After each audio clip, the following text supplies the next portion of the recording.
అంతరిక్షంలో అమెరికా మరో కొత్త అధ్యాయానికి శ్రీకారం చుట్టబోతోంది. చంద్రునిపై ఒక స్థావరం నిర్మాణానికి ఒక సమగ్ర ప్రణాళికను అమెరికా అంతరిక్ష పరిశోధన సంస్థ నాసా ముందుకు తెచ్చింది. అంతరిక్షంలో అమెరికా ప్రభావాన్ని పెంచడానికి ఈ ప్రాజెక్ట్ చాలా ముఖ్యమని నాసా భావిస్తోంది. నాసా అడ్మినిస్ట్రేటర్ జారెడ్ ఐజాక్మాన్ ఈ ప్రాజెక్టును అమెరికా అంతరిక్ష విధానంలో కీలకమైనదిగా పేర్కొన్నారు. భవిష్యత్తులో వ్యూహాత్మక ప్రయోజనాలు పొందడానికి, అంతరిక్ష కార్యకలాపాలలో దిశానిర్దేశం చేయడానికి ఇది అవసరమని ఆయన చెప్పారు. మేం చంద్రునిపై ఒక స్థావరాన్ని నిర్మిస్తామని ఆయన స్పష్టం చేశారు. ఇది కొన్ని మిషన్లు లేదా చిన్న సందర్శనలకు మించిన లక్ష్యాలను సూచిస్తుంది. అంతరిక్షంలో అమెరికా నాయకత్వమే మొదటి ప్రాధాన్యతని ఆయన నొక్కి చెప్పారు. ఈ నిబద్ధత అమెరికా జాతీయ లక్ష్యాలకు అనుగుణంగా ఉంది. ఈ ప్రణాళికలో చంద్రుడి ఉపరితలంపైకి వెళ్లిరావడం, మానవులు దీర్ఘకాలం పాటు కార్యకలాపాలు నిర్వహించడం, సైన్స్, వాణిజ్యం, భద్రత రంగాలలో ముఖ్యమైన అవకాశాలు ఉన్నాయి.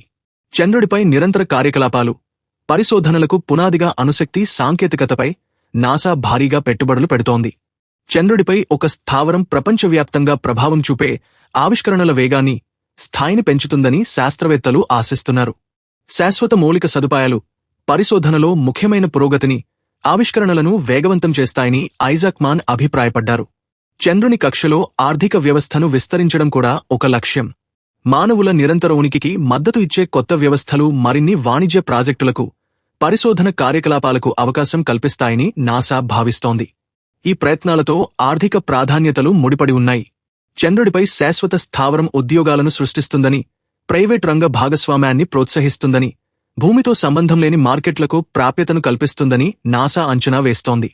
ఈ చర్యలు జాతీయ ప్రయోజనాలకు అనుగుణంగా ఉన్నాయి. ఇవన్నీ అధ్యక్షుడు ట్రంప్ జాతీయ అంతరిక్ష విధానంలో వివరించారు. మేము వాటిని పూర్తి చేస్తామని ఐజాక్మాన్ తెలిపారు. మీ అమూల్యమైన అభిప్రాయాలను కామెంట్ రూపంలో తెలియచేయండి. ఛానల్ను సబ్స్క్రైబ్ చేసి సహకరించండి.